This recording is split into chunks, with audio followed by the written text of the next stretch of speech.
नमस्कार दोस्तों, स्वागत है आप सभी का आपके अपने YouTube चैनल कॉम्प्लेक्स वार स्टडी हब पे। आज की इस महत्वपूर्ण क्लास में हम लेकर आए हैं जीआईसी के जनरल पेपर के बेहद महत्वपूर्ण प्रश्न जो आपके परीक्षा में पूछे जा रहे प्रश्नों के बेस पर आधारित है, जिससे आपकी तैयारी और भी मजबूत हो सकती है।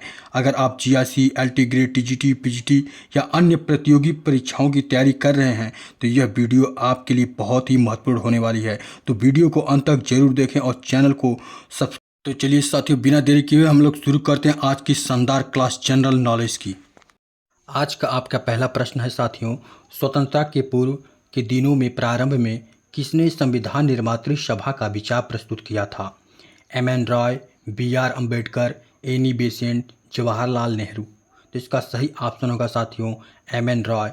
भारत में संविधान सभा के गठन का विचार वर्ष 1934 में पहली बार एम.एन. रॉय ने प्रस्तुत किया। 1936 के लखनऊ अधिवेशन में भारतीय राष्ट्रीय कांग्रेस की ओर से पंडित जवाहरलाल नेहरू ने घोषणा किया कि स्वतंत्र भारत के संविधान का निर्माण वयस्क मताधिकार के आधार पर चुनी गई संविधान सभा द्वारा किया जाएगा और इसमें कोई बाहरी हस्तक्षेप नहीं होगा।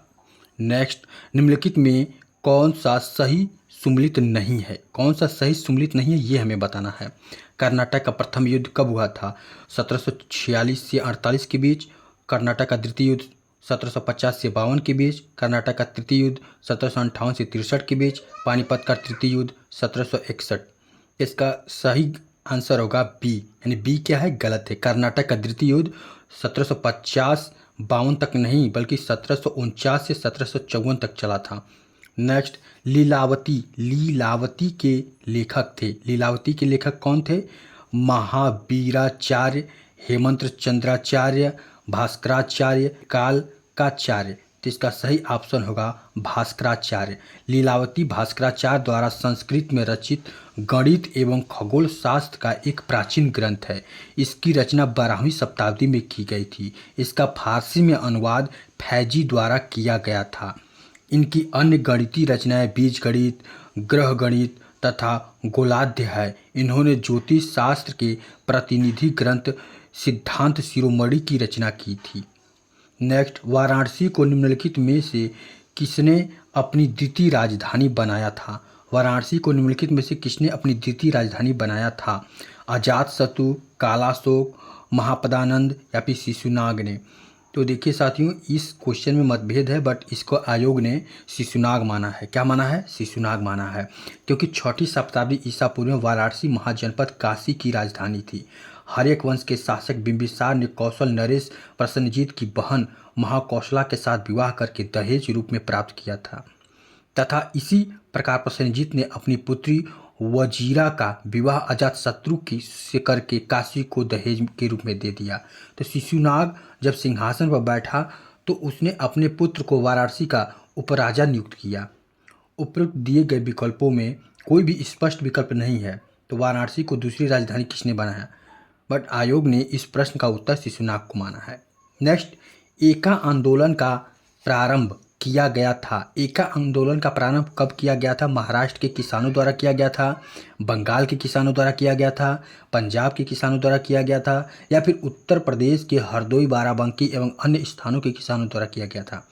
इसका सही ऑप्शन होगा साथियों उत्तर प्रदेश के हरदोई, बाराबंकी, बहराइच एवं सीतापुर जिले में लगान में वृद्धि एवं उपज के रूप में लगान वसूली को लेकर अवध के किसानों के द्वारा किया गया आंदोलन एका आंदोलन के नाम से जाना जाता है।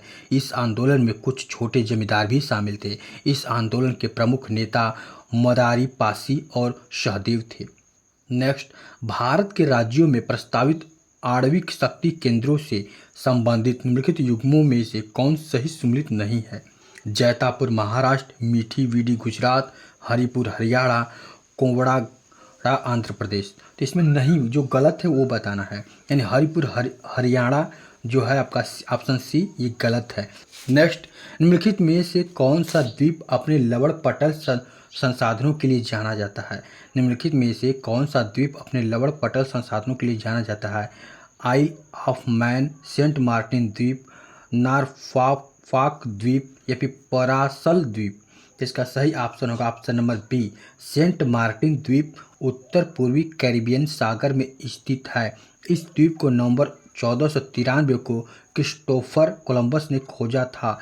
द्वीप का दक्षिणी हिस्सा अपने तटीय लैगून और लवण पटल संसाधनों के लिए प्रसिद्ध है। नेक्स्ट, निम्नलिखित में से कौन सी नदी भ्रंश घाटी से होकर प्रभावित होती है? ताप्ती, कृष्णा, महानदी, गोदावरी। तो इसका सही ऑप्शन होगा ताप्ती। कौन सा? ताप्ती। तापी नदी सतपुड़ा एवं अजंता श्रेणी के मध्य भ्रंश घाटी से होकर प्रवाहित होती है। इसका उद्गम मध्य प्रदेश राज्य के बैतूल जिले के मुलताई नामक स्थान पर सतपुड़ा पर्वत श्रेणी से होता है। पश्चिम दिशा में बहने वाली यह महत्वपूर्ण नदी है जो मध्य प्रदेश, महाराष्ट्र, गुजरात होते हुए अरब सागर में खामपात की खाड़ी में गिरती है। यह नदी अरब सागर में ज्वारंधमुख का निर्माण करती है। एक क्वेश्चन यहाँ पे और भी बनता है कि ज्वारंधमुख का निर्माण कौन सी नदी करती है? तो आपको याद होना चाहिए ताप्ती नदी। मौलिक अधिकारों की अवधारणा ली गई है कहाँ से ली गई? यूएसए के संविधान से, कनाडा के संविधान से, ब्रिटेन के संविधान से या फिर रूस के संविधान से। तो इसका सही ऑप्शन होगा साथियों यूएसए के संविधान से। संविधान के भाग 3 में अनुच्छेद 12 से 35 तक मूल अधिकारों का विवरण है। मौलिक अधिकारों की अवधारणा यूएसए के संविधान से ली गई है। मौलिक अधिकारों का संरक्षण उच्चतम न्यायालय द्वारा अनुच्छेद 32 एवं उच्च न्यायालय द्वारा अनुच्छेद 226 किया गया है। भारत का राष्ट्रपति चुना जाता है। भारत का राष्ट्रपति कैसे चुना जाता है? लोकसभा द्वारा, राज्यसभा द्वारा, संसद सदस्य द्वारा या फिर संसद एवं राज्य विधानसभा के सदस्यों द्वारा। इसका सही ऑप्शन होगा संसद एवं राज्य विधानसभा के सदस्यों द्वारा। संविधान के भाग 5 के अनुच्छेद 52 से 78 तक संघ की कार्यपालिका का वर्णन है। किसका है? संघ की कार्यपालिका का वर्णन है। राष्ट्रपति का निर्वाचन अनुच्छेद 54 एवं निर्वाचन मंडल के सदस्यों द्वारा किया जाता है, जिसमें भाग लेते हैं कौन कौन भाग लेते हैं? संसद के दोनों सदनों के निर्वाचित सदस्य, संसद के दोनों सदनों के निर्वाचित सदस्य, राज्य विधानसभा के निर्वाचित सदस्य तथा केंद्र शासित प्रदेशों दिल्ली एवं पुडुचेरी विधानसभाओं के निर्वाचित सदस्य भी भाग लेते हैं। नेक्स्ट, निम्नलिखित में से कौन सा अनुच्छेद राज्य सरकार को ग्राम पंचायतों का गठन करने के लिए निर्देशित करता है? निम्नलिखित में से कौन सा अनुच्छेद राज्य सरकार को ग्राम पंचायतों का गठन करने के लिए निर्देशित करता है? अनुच्छेद 32, अनुच्छेद 40, अनुच्छेद 48, अनुच्छेद 51। इसका सही ऑप्शन होगा साथियों ऑप्शन नंबर बी अनुच्छेद 40। संविधान के भाग 4 में किसका उल्लेख है? राज्य के नीति निर्देशक तत्व के अंतर्गत अनुच्छेद 40 में राज्य सरकार को ग्राम पंचायतों के गठन करने के लिए निर्देशित किया गया है। बलवंतराय मेहता समिति की सिफारिश के बाद 73वें संविधान संशोधन अधिनियम 1992 के द्वारा भारत के संविधान में एक नया खंड 9 जोड़ा गया, जिसे पंचायत के नाम से उल्लेखित करके इसे संवैधानिक दर्जा प्रदान किया गया। नेक्स्ट, निम्नलिखित में से कौन सा विषय जनसंख्या एवं मानव समुदाय के महत्वपूर्ण आंकड़ों के अध्ययन से संबंधित है? पारिस्थितिकी विज्ञान, आनुवंशिकी विज्ञान, जनांकिकी विज्ञान या फिर वायरस विज्ञान। इसका सही ऑप्शन होगा ऑप्शन नंबर सी जनांकिकी। नेक्स्ट, 31 अक्टूबर 2017 को विश्व बैंक द्वारा प्रकाशित कारोबार सुगमता रिपोर्ट में भारत को किस स्थान पर रखा गया था? भारत को किस स्थान पर रखा गया था? तो किस स्थान पर रखा गया था? 100वें स्थान पर। किस स्थान पर रखा गया था? 100वें स्थान पर। नेक्स्ट, निम्नलिखित में से किसे 15वें वित्तीय आयोग का अध्यक्ष नामित किया गया है? इसका सही ऑप्शन होगा कौन सा? एन.के. सिंह। कौन सा? एन.के. सिंह। नेक्स्ट, निम्नलिखित में से कौन सा उद्दीपक फसल है? कौन सा उद्दीपक फसल है? उद्दीपक फसल है गेहूँ, मक्का, अरहर, चाय। तो चाय क्या है? चाय में कैफीन और निकोटीन नामक उद्दीपक पाया जाता है, तो इसीलिए इसे एक उद्दीपक फसल कहते हैं। उद्दीपक फसल के अंतर्गत तंबाकू, चाय, काफ़ी, अफीम आदि फसलें आती हैं। गेहूँ रबी की फसल है, मक्का जायद की फसल है, अरहर अरहर क्या है? एक दलहनी फसल है। नेक्स्ट, भारतीय कृषि अनुसंधान संस्थान का बकरियों पर शोध का केंद्रीय संस्थान स्थित है। कहाँ पे स्थित है? भरतपुर में, मखदूम मथुरा में, बीकानेर में, अलीगढ़ में। तो इसका सही ऑप्शन होगा हमारे साथियों मखदूम मथुरा में। भारतीय कृषि अनुसंधान संस्थान का बकरियों पर शोध का केंद्रीय संस्थान उत्तर प्रदेश के मथुरा जिले में मखदूम गांव में स्थित है। नेक्स्ट, किसान दिवस मनाया जाता है। किसान दिवस मनाया जाता है। किसान दिवस कब मनाया जाता है? 23 अक्टूबर को, 23 नवंबर को, 23 दिसंबर को, 23 सितंबर को। इसका सही ऑप्शन होगा 23 दिसंबर को। किसान दिवस 23 दिसंबर को मनाया जाता है। प्रधानमंत्री और किसानों के मसीहा चौधरी चरण सिंह की जयंती पर मनाया जाता है। किसकी जयंती पर मनाया जाता है? चौधरी चरण सिंह की जयंती पर मनाया जाता है। नेक्स्ट, भारतवर्ष में प्रथम कृषि विज्ञान केंद्र की स्थापना की गई थी 1970 में ईस्वी में, 1972 ईस्वी में, 1974 ईस्वी में, 1976 ईस्वी में। तो भारतीय कृषि अनुसंधान परिषद ने कृषि के प्रसार के लिए भारत में प्रथम कृषि विज्ञान केंद्र पायलट आधार पर तमिलनाडु कृषि विश्वविद्यालय कोयम्बटूर के प्रशासनिक नियंत्रण के अधीन पुडुचेरी में 1974 में स्थापित किया। वर्तमान में पूरे देश में 721 कृषि विज्ञान केंद्र काम कर रहे हैं। तो इसका सही ऑप्शन क्या होगा? Option number C. नेक्स्ट, निम्नलिखित में से कौन सी महिला भारतीय महिला हॉकी टीम का कप्तान थी जब टीम ने नवंबर 2017 में एशिया कप जीता था? तो उस समय कौन हॉकी टीम का कप्तान था? रानी रामपाल, नवजोत कौर, सविता पूनिया, दीप प्रेस। तो इसका सही ऑप्शन होगा रानी रामपाल। नेक्स्ट, 7 नवंबर 2017 को सफल उड़ान परीक्षण किए गए निर्भय प्रक्षेपास्त्र के बारे में निम्नलिखित में से कौन सा कथन सत्य है? यह 1000 किमी की मारक सीमा तक नाभिकीय मुखास्त्र को पहुंचा सकता है। यह जमीनी आक्रमण वाला क्रूज प्रक्षेपास्त्र है। यह पाकिस्तान के बाबर प्रक्षेपास्त्र पर प्रभाव प्रयुक्त है। यह एक पराध्वनिक प्रक्षेपास्त्र है। इसका सही ऑप्शन क्या होगा? केवल 1 2, केवल 1 2 3, केवल 2 3 4, केवल 1 2 3 4। तो इसका सही ऑप्शन होगा बी, केवल 1 2 3। हाल में समाचारों में चर्चित ओखी क्या था? तो चक्रवाती तूफान जो नवंबर 2017 में भारत के तट से टकराया था। एक फिल्म जिन्हें नवंबर 2017 में गोवा में आयोजित अंतर्राष्ट्रीय फिल्म समारोह में स्वर्ण मयूर पुरस्कार प्रदान किया गया था।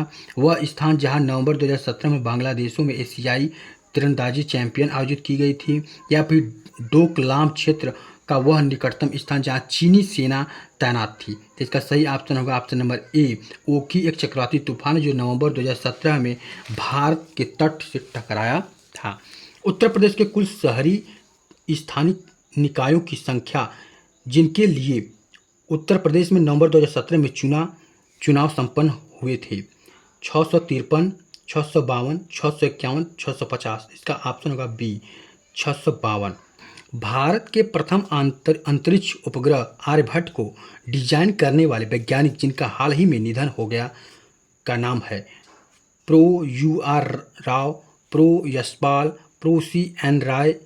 R. राव, या फिर डॉक्टर A.S. किरण कुमार। इसका सही ऑप्शन होगा प्रो U.R. राव।